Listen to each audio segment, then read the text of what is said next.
Good afternoon, everyone.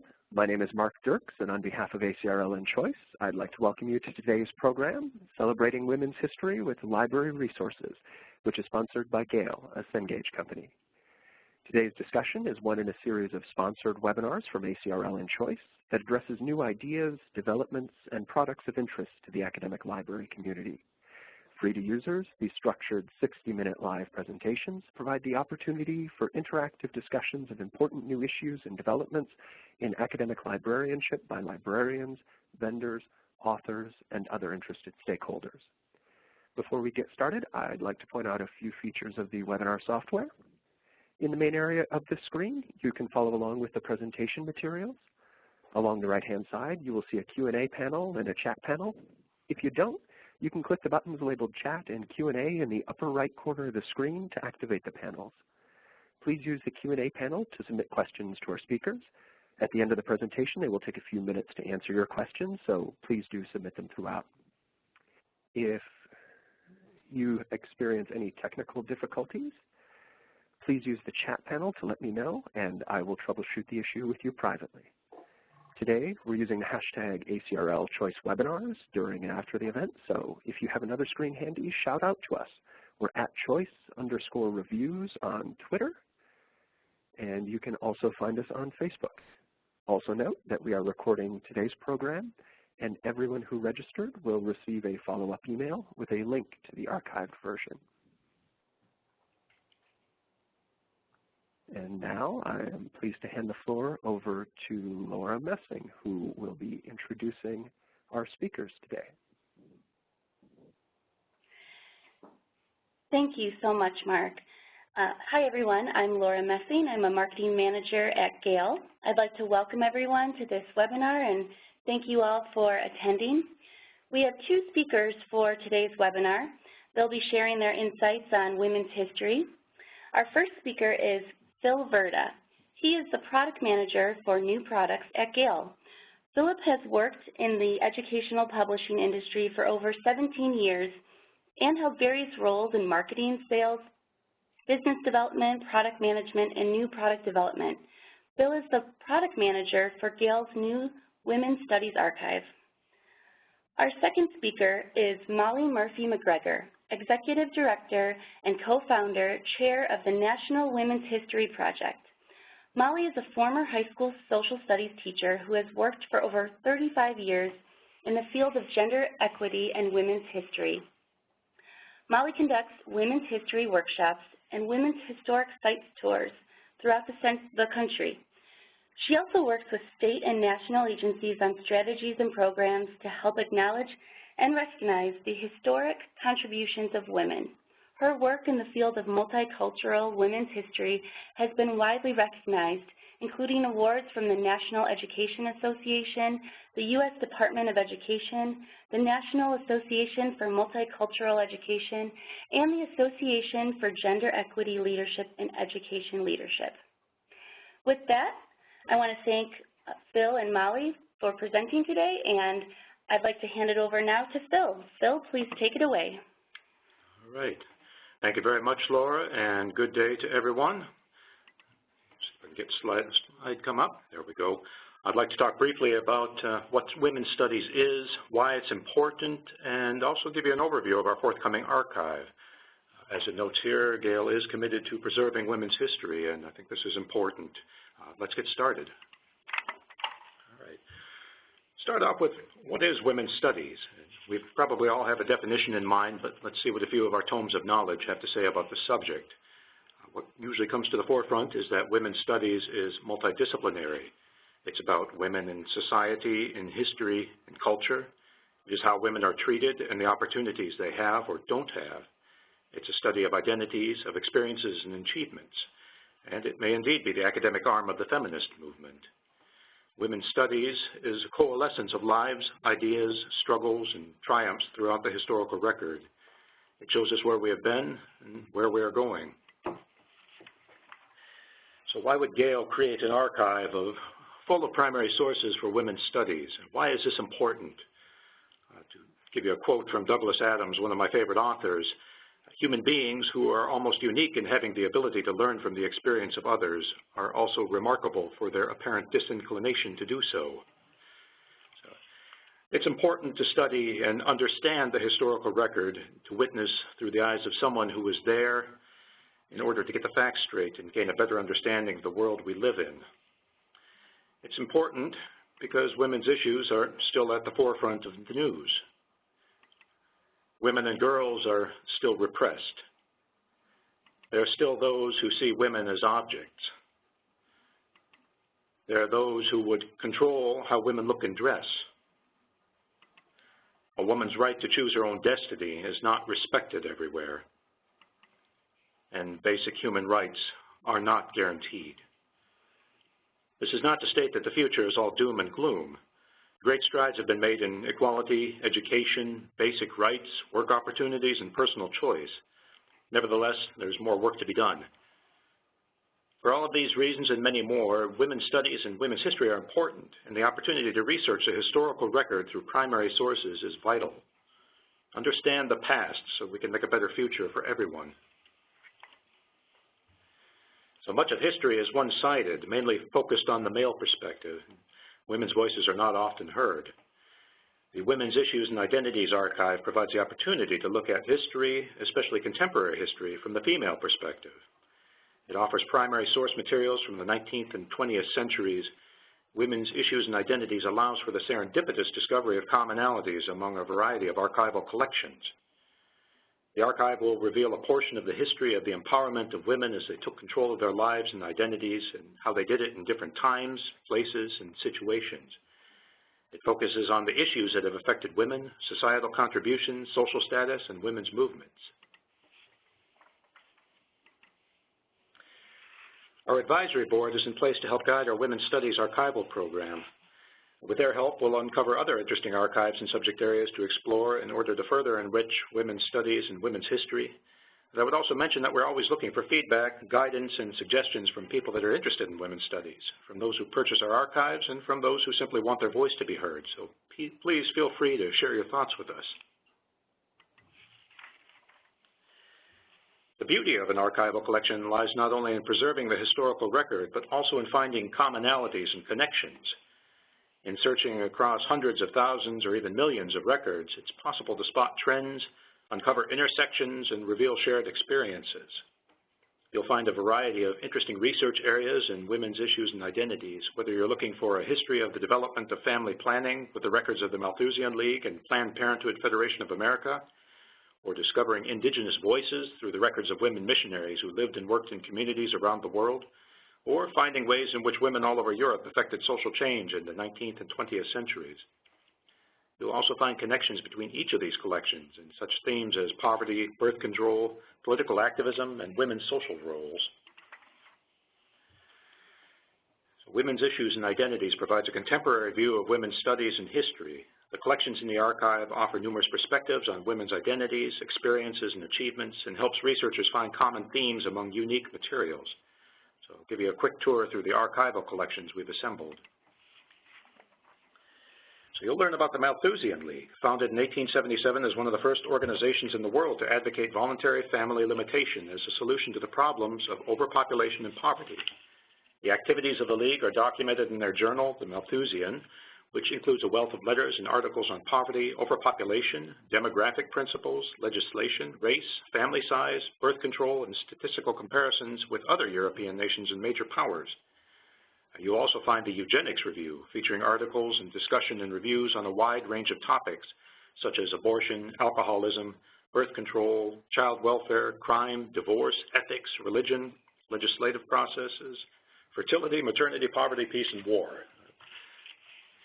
The records of the Planned Parenthood Federation of America documented struggles to provide services including birth control, men's sexual health, relationship counseling, sex education, treatment for sexually transmitted disease, and international family planning.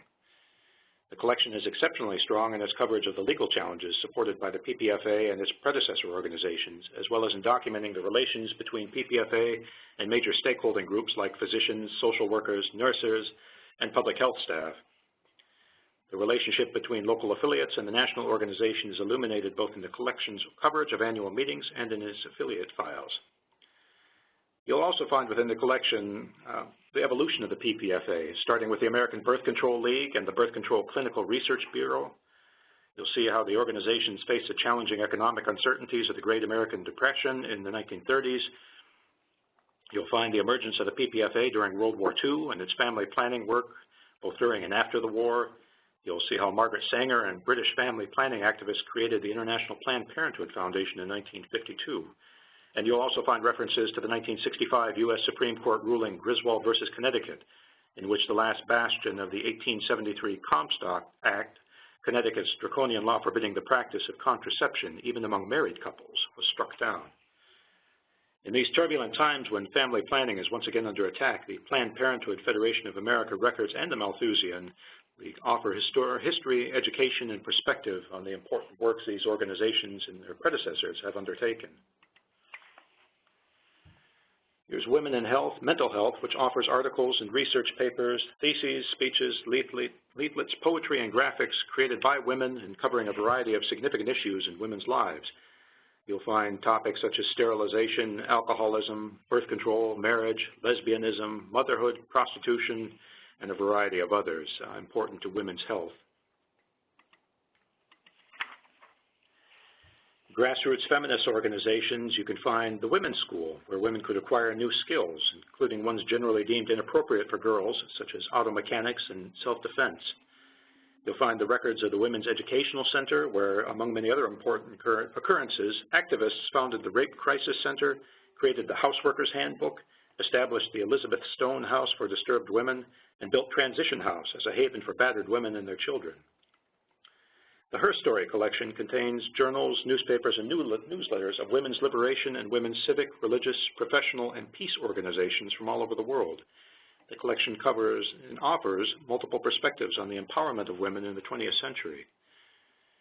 In Women's Lives, covering the period from 1880s to the 1950s, you'll find the Women's Missionaries collection, part of the Women's Lives collection. It provides a rich history of both American women missionaries and the peoples with whom they resided abroad. These missionaries were a highly literate group who wrote long letters home and kept journals of their observations of local peoples and customs. They had papers, diaries, and photographs from East Asia, the Pacific Rim, South Asia, Africa, South America, and the United States are represented in this collection. I should also mention within the Women's Lives collection, you'll find the Women's Pioneers collection, which contain a number of significant materials relating to women's history and the history of the Pacific Northwest in the United States. The majority of the files in that collection are diaries and reminiscences describing overland journeys to Oregon by pioneer families. Additional journals and diaries describe the daily concerns of women living in towns and on farms and ranches in Oregon. Women in Law offers materials in a variety of categories. Within the collection, you can find information on the changing roles and social conditions of women throughout the world, how men have related and reacted to women and women's movements, non-women's liberation groups, materials on women in classical traditional roles and vocations and stereotypes. You'll also have articles and research describing the nature of women's oppression by institutions and laws, materials about women's liberation groups and movements. This is by no means a comprehensive list of the contents, but rather offers a flavor for what can find inside the collection. You'll find the Women's Labor League, a broadly based feminist pressure group founded in London to promote the political representation of women in parliament and local bodies. Materials include periodicals, pamphlets, and annual reports from its beginnings in 1906 through to 1977. It reflects more than 70 years of sustained campaigning, and the collection offers the opportunity to examine the substance and causes of political change over an extended period of time. There's also the Committee of 15 records, in which you'll uncover a snapshot of the history of prostitution in New York City, as well as a view into immigration history. The Committee of 15 was actually the first of New York City's two anti-vice committees of the early 20th century. The Committee of 14 continued many of the investigations begun by the Committee of 15. Although only active for a year, the reports, notebooks, letters, and scrapbooks of the committee members and investigators provide a rich social and urban history and an interesting perspective on women's history.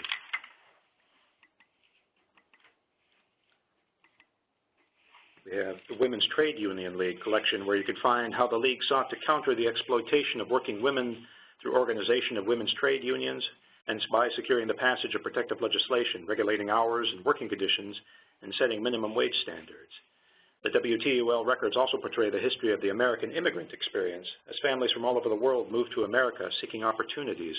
Many of them ended up living on the edge of subsistence, forcing children into the workforce at the age of 12 or 13 to work in crowded, unsanitary factories with long working hours and seasonal layoffs.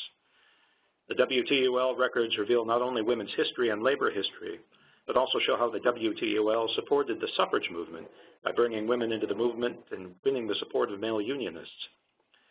The records also bear witness to the WTUL's influence on the role of women in government agencies during World War I, the founding and work of the Federal Women's Bureau, and the split within the women's movement over the Equal Rights Amendment, which the WTUL and other women's groups actually opposed as a threat to protective legislation. European women's periodicals were carefully curated to select unique titles not included in the Garretson collection. Some titles that do overlap were included as they offered significant numbers of unique extra editions. Within this collection, you'll find periodicals from women's groups against German National Socialism, from continental European suffragists, from birth control propagandists, from housewives associations, and from educational reformers. You'll discover how the First World War transformed women's opportunities. You'll uncover information about second-wave feminists as they attempted to change the things about society that kept women subordinate, such as low pay, discrimination in hiring, or lack of control over their own reproductive lives. Women's liberation activists organized against the portrayal of women as sex objects, against racism and homophobia, and in opposition to the many kinds of violence that kept women in their place. Now that you've heard a little bit about why we're shining a light upon women's studies, I'd like to turn the presentation over to someone who knows quite a bit about women's studies, women's history, and women's identities. She is one of the founders of National Women's History Week here in the United States and one of the leaders of the lobbying effort to have the full month of March be dedicated to women's history. It is my distinct honor and pleasure to introduce Molly Murphy MacGregor. Thank you, Phil. Thank you very, very much. And after that extraordinary, complex presentation, what I'm about to say, I'm certain might startle people. But we've just seen the evidence of the rich, vast history of women, and yet I can tell you that even today, 2 generations later, 40 years later, I still have people that challenge me and say, oh, I know you're making it up because you want to feel better as a woman. When I started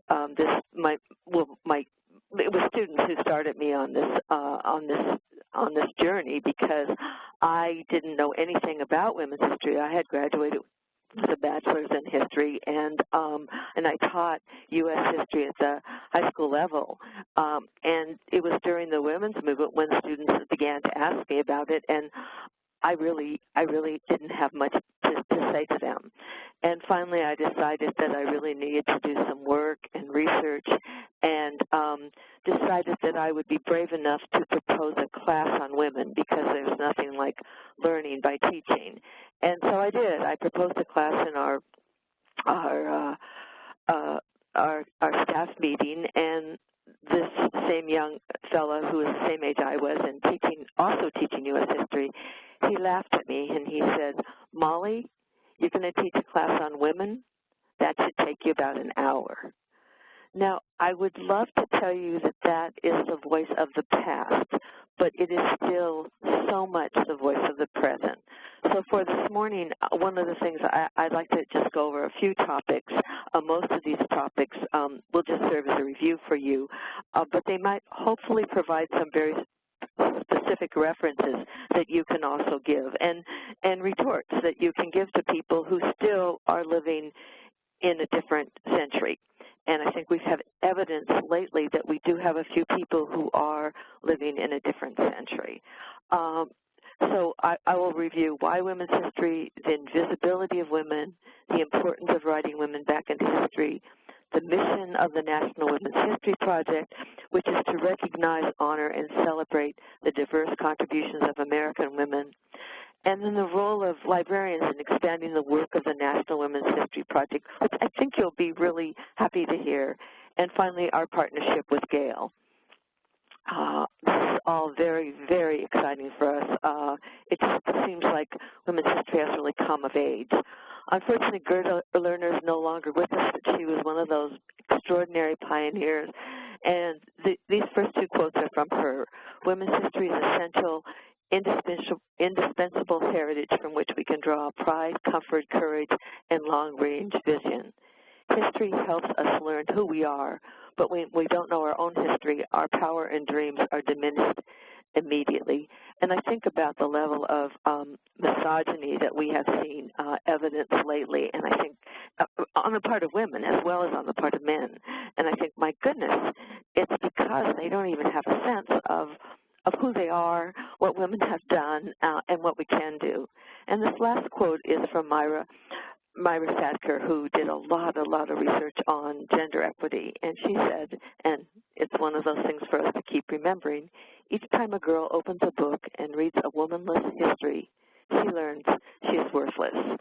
The invisibility, let me move this slide, the invisibility of women is really the number one problem, because with invisibility comes all of the stereotypes. The National Women's History Project, every year we develop a theme so that we can have a specific focus in terms of talking about women and women's contributions. This year our theme is honoring trailblazing women in the fields of business and labor. And so we asked people from all across the country to nominate women, and we did. We received hundreds of nominations. It was a really hard selection process. But our goal is always to present real role models, people that have lived or are living today, so that people can't say, oh, you just made it up. Well, we have a whole archive of the work they did, of what they accomplished, so clearly we didn't just make it up. The importance of role models is just as important for boys as it is for girls, because that way they can see themselves as equal participants and partners in education. All the research that we've done in this field has said that for girls, a knowledge of women's history helps encourage their sense of confidence and self-esteem because they have really direct role models. And for boys, it helps them respect the female experience because it's hard to respect something you know so little about. So our goal in presenting Women's History Month has never been to segregate women into 1 month out of the year. But given the obstacles we were facing, and this begins in 1980, when I used to work for the California Department of Education, and I would ask students if they could name 5 women in American history. Now, these were 6th graders, but I just wanted them to name, I'd say 5 men first, and of course they would name maybe 3 of the 4 presidents. And then I'd say, can you name 5 women? And their idea of women was Mrs. Washington, Mrs. Jefferson, even though he didn't have a wife. You know, that was their whole expansion of what they knew about women's history. And we knew that the reason this was happening is because their teachers didn't know any women's history. And that's when we came up with the idea for a National Women's History Month. Well, actually, we set our sights much lower than that. We really began with a National Women's History Week. We thought if we could establish a week and get teachers to think about women in a week, they might start making assignments. Of the schools we evaluated, 6 of the elementary schools in our own county. And of the 3 to 7 books we discovered, this is 1980, the 3 to 7 books we discovered that had anything to do with women, whether it was a biography or had women in the title or whatever, they hadn't been checked out in anywhere from 5 to 15 years. And as a teacher, I knew they hadn't been checked out because the teacher hadn't assigned them. That's why kids check out these books. So it was with that information that we began to work for an idea of having a Women's History Week. We thought if we could do that, we could begin to put women into the classroom. We also brought in community resource people who would be real role models, and we could begin to deal with this invisibility of women's lives because what we saw happening is, let's say they would talk about Harriet Tubman, but then they would think that Harriet Tubman was the only woman who ever went south, was ever part of the Underground Railroad. They had no larger context, that this was not just about a single woman, this was about what women did in women's lives. And so as this happened and as we moved forward with it, we had tremendous success in the schools. I mean, first of all, it was something new for the kids. I'll give you one example of Susan B. Anthony's birthday. This teacher had taught about Susan B. Anthony and how important she was for a very long time, and the kids just, because it was February 15th, and the kids just kind of nodded, and she would bring in a cake, and so that meant it was special because there was a cake. But then one day she decided that she would make it more personal. She said, because Susan B. Anthony worked so diligently for women to have the right to vote and be represented, then for that week they do a special activity, and only the girls could vote, but the boys could lobby. To say that there was near rebellion after 3 days is a major understatement, but it still brought home the idea of what it means to be discriminated against, what it means when only some people get access to education or to opportunity, and it was the beginning. And it was a huge beginning in our county. Our county schools got involved with it, and we found the success of Women's History Week to be way beyond anything we had imagined. So as we had now engaged educators in writing women back into history, now we needed to even provide more resources and more ways to do that. At the beginning, it was the five of us. All of us came from very, very different backgrounds. I was the person that had been the teacher, so I was the person that pretty much took the lead. But everybody else could see the problems, the difficulty in women not knowing their history, kids not knowing their history.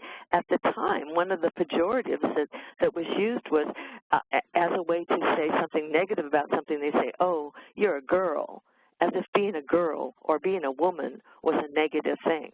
So this is a two-generational transformation we have seen, and I'd like to tell you that it's been 20 steps forward and only 2 steps back the whole way, but it's just not true, because what happened, even though we were able to have a Women's History Week, later No Child Left Behind came to be the dominating thing that was happening in the schools, and because of that, Women's History Week and then Women's History Month really took what shall I say? It was not essential. It was not important, and the reason it wasn't is because it wasn't tested. I wanted to go back for just a moment to say why March is Women's History Month, and to one more time reiterate, it's only a beginning, but we all need beginnings. Initially, it was Women's History Week, and the reason we selected Women's History Week, and this fits in so well with extraordinary resources that Gail now has available for us, we decided it to be in March because March is International Women's Day. We wanted to stress from the beginning the international connection between and among all women. We wanted to make sure that we had a multicultural perspective, that when we were talking about women, we were talking about women of all religions, of all races, of all cultural backgrounds, women of all different regions throughout the country, just to really show the expanse of who women are and what they've accomplished. And the last section was for women workers. Now, today, this seems kind of unusual. Why would you need to stress the fact that women were workers in the workforce, given the numbers of women in the workforce? But in 1980, the statistics in California were that 9 out of 10 young women would marry. But what those women thought, those 9 out of 10 young women in 1980 thought, that they would marry and they would work until their husband got a promotion, or they'd work until they had their first child, or they'd work until. And the attitude of thinking that you're only going to work until led these young girls into classes that didn't really engage them in math and science. And that was our goal. We wanted to present role models, the history of women, not only in social change, but also math and science and achievements, so that these young girls would understand that they would be married, 9 out of 10 of them, but 9 out of 10 of married women in 1980 would find themselves working outside the home for 35 years. So we have always seen women's history as a way that's not just an academic pursuit of knowledge, but actually an inspiration to encourage young girls that they have this long tradition and their lives are going to change just as the women before them's lives have changed, and they need to be part of that historic process. So we were very fortunate in 1979 to be able to take it to Congress and say, 14 states have already declared March as Women's History Month, and we know Congress wants to be on the forefront of this movement, and so we're asking you to declare the entire month of March as Women's History Month. And because I always like to say nice things about people that sometimes there's some controversy about, I want to tell you that the reason that we were able to actually push through and get March as National Women's History Month is because of Orrin Hatch. And I say that because Orrin Hatch is not known for his leadership around women's rights. But Orrin Hatch is a Mormon, and Mormon people have a very, very strong sense of their history. And if you read about Mormon women, you'll see they had spines of steel. Anyway, it was Strom Thurmond who, of course, objected to there being a whole month about women. I mean, what could be said? But because Orrin Hatch was also a Republican, he really stood his ground, and we can really thank Senator Hatch for moving it forward and at least having the month of March be declared as Women's History Month. And again, we get all this criticism, oh my God, Molly, you're going to really stay stuck with March? Don't you know that women participated every month of the year? And I say, yes, I do know that, and I'm really glad that people will be motivated after March, but everything has to begin somewhere. And that's where we're beginning it. So, and it's coming up. And of course, I just said the theme is honoring trailblazing women in labor and business. This is where I really want to pay tribute to all of you librarians. When we first started, none of us were business people. We just wanted to change the world. We just wanted people to respect women. We just wanted to give teachers materials that they could take, lesson plans basically, that they could take and use and begin to change the curriculum. And in doing this, I traveled throughout the country conducting teacher training sessions of showing them how easy it would be to include women. All you have to do is, ask new questions. It doesn't matter what time period you're teaching. Let's just say you're teaching, the Civil War. And so we say, well, did the Civil War impact women more than it impacted men? Did it impact cultural and racial groups differently? Just asking new questions was such an interesting way to expand what they were learning in their textbooks. Well, in doing one of these sessions, one of the librarians said to me, Molly, if there was a single source supplier for women's history resources, it would be so easy for us because right now, we have to ferret out all the different publishers that might or might not be carrying a topic on women that might be relevant for any grade level. Well, I didn't really know what a single source supplier was, but I went back to California and said, librarians suggest that we become a single source supplier. And with that, we were able to write a grant and determine all the resources that were available throughout the country at the time that I'd like to tell you it was an unending list, but it wasn't. And what we did is we selected the very best resources from that list. And with that, we were able to start a women's history catalog of multicultural women's history resources. Now, we held that catalog we were able to do that catalog for almost 20 years. In the meantime, things like Amazon got involved with actually carrying women's history titles, and unfortunately, women's bookstores also had the competition of it, and so we no longer have a resource catalog, but we would have never gone there. We would have never been able to present this extraordinary, we have 32 pages of resources, And we wouldn't have survived as an organization if we weren't being supported by librarians buying our books.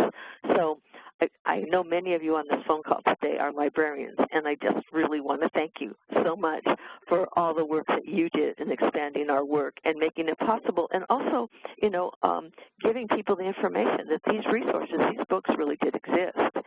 And with that, we established a network news that we carried on for almost 20 years to connect librarians and teachers and resource materials. We did it quarterly. We sent it out. Now, all of this, of course, is before the Internet. Now, when I say these things, they sound almost quaint because now we have the Internet to do this for us. But at the time, it was anything but quaint. It was really, we used a lot of paper, I have to admit, but we were able to connect about 800-900 people together in different states and different occupations, all of them talking about what they were now doing for women's history. And many of these women took on the idea of doing women's history trails, doing women's history productions, just a whole way to make history come alive. And of course, they couldn't do it without the research and the information that was being provided by by librarians. At the same time, because librarians were continuing to encourage teachers to make these new women's history projects and women's history ideas, History Day caught on. History Day has been around forever, but now suddenly it was infused with this whole thing about women being a part of that history and all the extraordinary History Day projects that we were contacted about to either evaluate or recommend resources, and it all really came from the inspiration of librarians making these resources valuable. Even at the very beginning, when librarians met with some resistance from some teachers, they put activities up and had contests in their own library as a way to introduce kids to the fact that women's history was very much a part of the historic experience and could be fun, and they could learn something. So I really wanted to say thank you to all of the librarians, because not only that work, and now it spans 2 generations, but it's knowing that you can call your librarian. Before Google and all of the other resources we had, we used to have our local librarian on speed dial.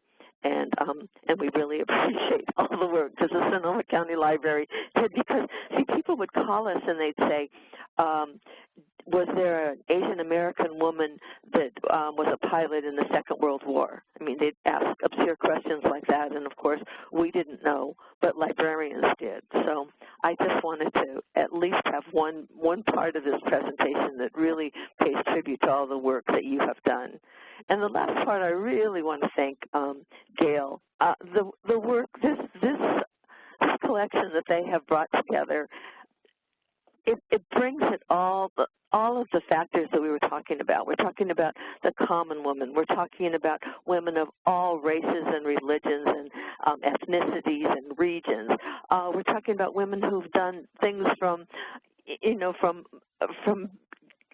making historic discoveries in science and math and changing the world. We're talking about women like Eleanor Roosevelt and the Declaration of Human Rights, and we're talking about the women like my mother who raised 9 children and held us together and did the kinds of things that really build and create a fabric.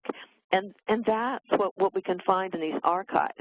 And it couldn't come at a more important time, because we live in a world now with, of course, fake news.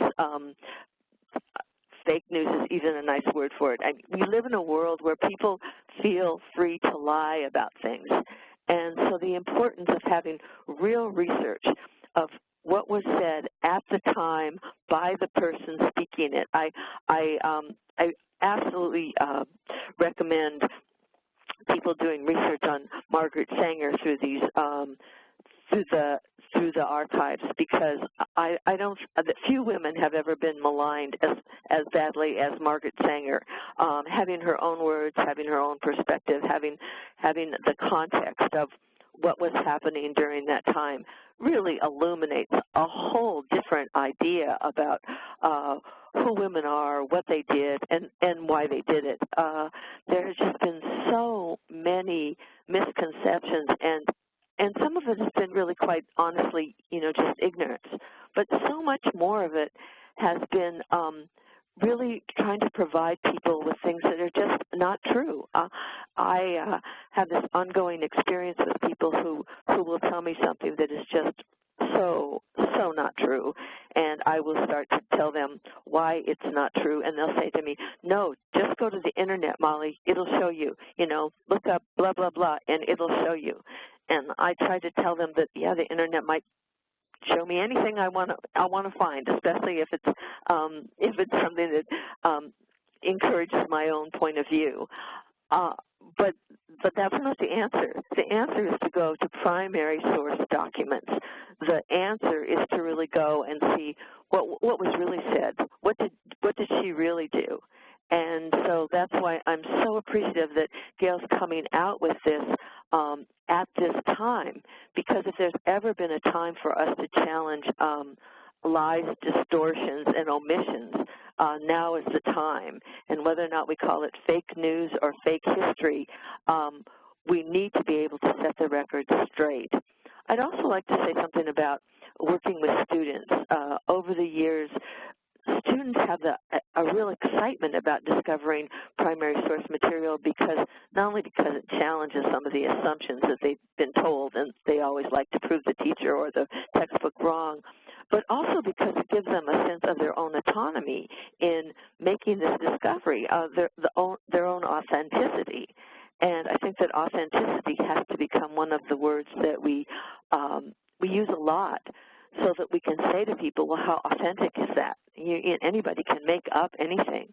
But when you use primary source materials, you get to reinterpret some of those moments in history that have been so incredibly distorted, and often not even intentionally. I guess the last example I would give is the diaries of women that were used during the Civil War to write some of the books that I read on the Civil War when I was in college, and they were read by men who totally missed the point of what these women were saying about their families and about where these children were coming from. And it was a whole different telling of the Civil War when you looked at it from the perspective of women and how women lived it. And I have to say that about history in general. The more diversity we can have, the more pluralism we can have, the more perspectives we can have, the more authentic our history becomes. And I think women's history is pivotal to that, partly because we continue to be controversial. I still receive emails on a regular basis that are not something that you think would be written in 2017, but rather somebody who is afraid that what are we women trying to do? Are we trying to take over the world? And I try and always contextualize it in a historic moment. And I also like to quote people like Orrin Hatch, because I think in doing so, and again, we use the words that Orrin Hatch used when he proposed Women's History Month, because sometimes people just need to feel safe. They need to feel more comfortable, and they need to feel like you're not trying to make them wrong. You're just trying to encourage them to investigate the real source of what the information is. And this Gale digital archive allows us to do that in a way that has never been done before. So kudos to Gail. I'm so grateful. I'm so grateful to all of you librarians and all the other folks that are participating in this call. And now I think we're going to take some questions and find out what you'd like to say. Thank you, Molly. This is Mark. Thank you so much for that. We've just got one quick request for you as we go into taking some questions. I'll turn the floor over to Laura in just a moment. Okay. But if you could move the phone a little bit away from your your mouth. My phone from my mouth? Help, yep, well, might help with some static issues that we've been having. Okay, so, how's that? Much better, great. Okay, sorry about that. Thank you. And then I'll just turn it over to Laura, who I think has a few questions from folks that have come in. Okay. Yep. Okay. Thank you so much, Mark, and thank you both to Phil and Molly for such an insightful presentation. And I want to go to this next slide here and let you all know first, before we take some questions, that if you want to learn more about what Gale is doing with our Women's Study Archive, you can visit gale.com/womenshistory and see how you can get in touch with a Gale representative to continue the conversation about such an important topic. So now we're opening it up to questions, and we have one that's come in, and it's for Phil. So Phil, what is one of your favorite collections in this archive and why? Thanks, Laura. That's a good one. I really enjoyed delving into all of the collections in the Women's Issues and Identities Archive. One of the collections that resonated most with me was Women Missionaries and Pioneers. As a returned Peace Corps volunteer myself, I can relate to the desire to get out in the world, to expand your horizons, to serve, to help, to teach, to learn, and maybe be a part of something greater than yourself, whether by choice or circumstance. This particular collection, just to prattle on a bit, offers personal histories. You get a variety of women who left their homes in order to effect change in the world or make changes in their own lives. If you can put aside the political and the religious, you can see that these women were courageous, they were compassionate in what they undertook to do. One example, since the primary missionary job of ordained minister or preacher was closed to women, women missionaries typically took on professional roles in the field, such as educators, physicians, and nurses. And then these women had incredible diaries, letters, photographs that really speak to a changing world. You get glimpses of new cultures and customs around the globe. You can hear the voices of the people with whom these women lived and worked. I just want to give you prattle a little more here, a little flavor of what is inside the collection. Here's an excerpt from the finding aids. So aside from those in China, most of the women whose papers are included in this collection lived under one or another of the colonial powers. In Korea under Japanese rule, in British India before and after independence, and in the Belgian Congo. Their papers offer an American woman's perspective on these different colonialisms. Others worked in South America, such as Brazil and Paraguay, and in the Pacific. And China was not alone in experiencing dramatic social conflict during this period that the papers were actually collected. The papers from India include commentary on the violence following the partition of India and Pakistan that accompanied the British withdrawal in 1947. It goes on to say, in both cases, the accounts found in these papers are invaluable for putting a human face on large historical events that are too readily viewed in abstract terms. So one more I just throw in, because this has women missionaries and pioneers. So you get the brave souls who kept personal records of and wrote letters about the long, arduous journey along the Oregon Trail with their families and precious personal effects in wagons that are barely the size of a modern SUV. But I'll leave that one to all of you to discover. But thank you for the question and letting me rattle on a bit. Thank you, Phil. Our next question is for Molly. So with the 100th anniversary of women winning the right to vote in the United States coming up in the year 2020, are you starting to make plans for that and working with other women's history organizations to plan a celebration? Well, I'm happy to tell you that there is a widespread work going on with countless women's organizations throughout the country. Now, this year, 2017, is the centennial for New York State. New York won the vote in 1917, and so they are doing some really dramatic and wonderful work on women's suffrage in that state.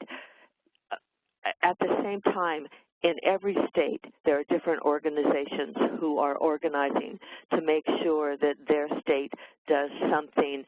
One of the things that's proposed is a women's votes trail, which would be all the way across, from Maine to California and from Oregon to Florida, all the different ways, whether it be a courthouse or a parade route or a famous suffrage or not famous suffrage home along the way. So a group called the Women's History Collaborative is working on that, and they're working with people in every state to do that.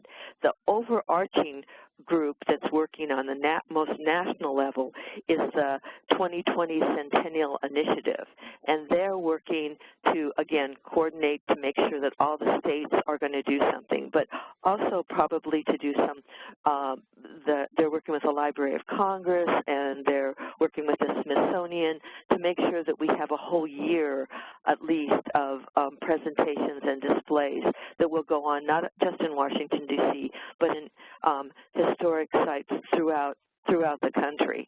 And if people are interested in more information about that, the National Women's History Project has an organization called the Women's History Alliance, and the goal of the Women's History Alliance is to have August 26, 2020 be declared a federal holiday. And the reason we want to have that is not just because we want a federal holiday, but because we really want to stress the importance of voting. And that's one of the things that's happening right now from now until 2020 and past. There'll be Women's Equality Days, which is August 26th, the anniversary of women winning on a federal level. There'll be parades, there'll be marches, there'll be all sorts of different activities throughout the country from now until 2020 to really encourage people to understand the importance of the vote and the fact that women's suffrage wasn't just about voting, it was about a myriad of issues from, equal pay to equal access to credit to the whole realm of it. So yes, there's a lot of extraordinary, wonderful things going on, and as I said, if people want to if you go to our website, which is just N as in national, W as in women, H as in history, P as in project.org, and you can either type in Women's History Alliance in the search engine, or you'll see that one of the little blocks says Women's History Alliance. If you click on that, it will tell you all about it, and membership is free, and it's just an opportunity so that we make sure that people know what's going on, and if they want to participate, how they can do so. Thank you, Molly, for that. And now I have a question directed to Phil.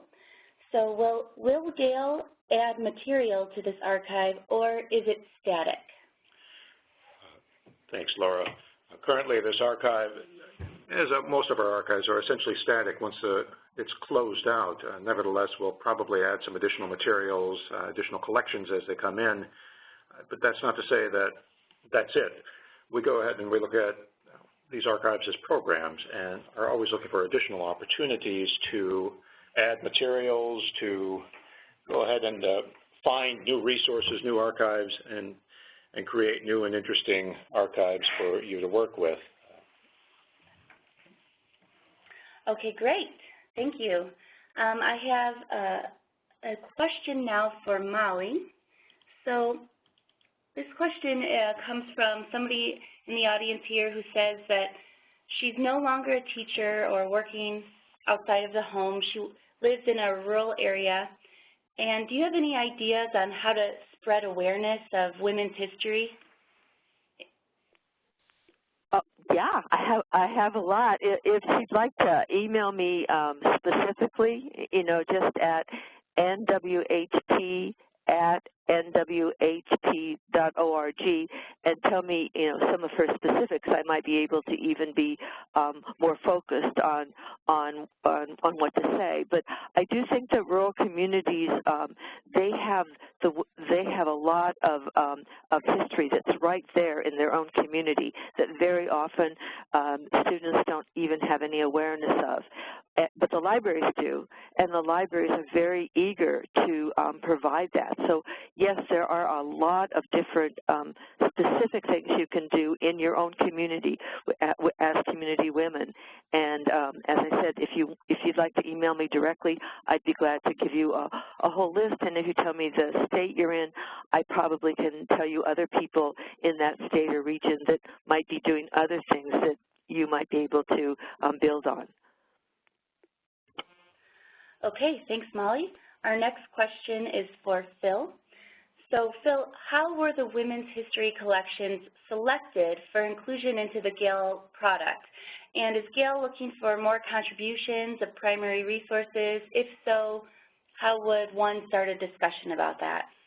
All right, the selection criteria, we do a lot of research among librarians, among faculty. We talk to folks, and we do a lot of our own research as well in trying to find interesting archives and interesting collections, but then come up with a theme based on the feedback we get. So these were selected not only from archives around the world, but also from our own materials that we have.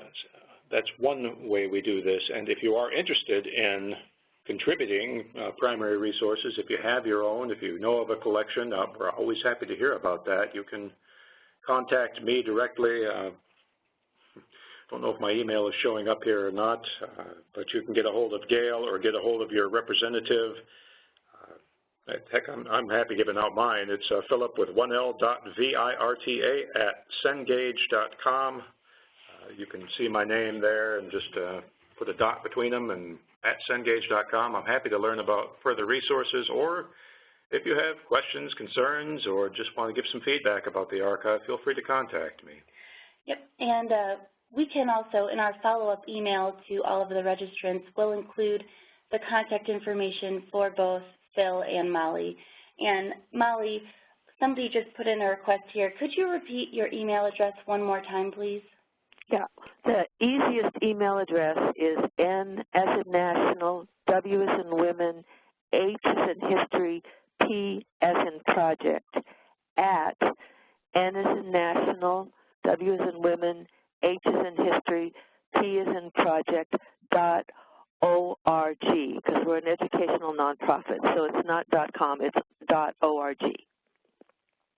Okay, and we've got one more question for Phil.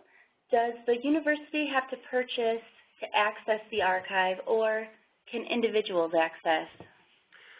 Individuals can access through their institution that actually purchases it. So yes, it's a large public library, or any public library for that matter. It's a university. It is the institution that purchases the archival resource, and then it makes it available to their institutional members, be that an academic university or a public library, or even a K-12 school in some cases. It's institutional access. Okay, great. And I think we've got time for one more question, and that is for Molly. So, Molly, do you think that there is more or less support for women's history now than in the past? Well, it's a really mixed question. There's so much more information. There's so much more curiosity. But at the same time, probably somewhere between 50 and 60% of schools don't know that March is Women's History Month. So for the people who do know, there's a lot of information and a lot of work being done. But the whole thing continues to be, how do we introduce Women's History Month? How do we introduce the idea of the significance of women in history? So it goes both ways. Okay, great. Well, with that, I want to thank everyone for attending this webinar, and I'm going to hand it over to Mark. Great. Thank you, Laura, and thank you, Phil and Molly, for the presentation. So much fascinating information and history here. I'd just like to take a moment to sort of give each of you a virtual round of applause. Thank you so much for spending some time with us today and for sharing all of this information. I'd also like to remind our viewers that we did record the program today, so please be on the lookout for a follow-up email from ACRL-Choice with a link to the recording. And thanks again to all of you out there listening in. I hope you enjoyed this session, and I hope you all have an excellent afternoon. Thank you.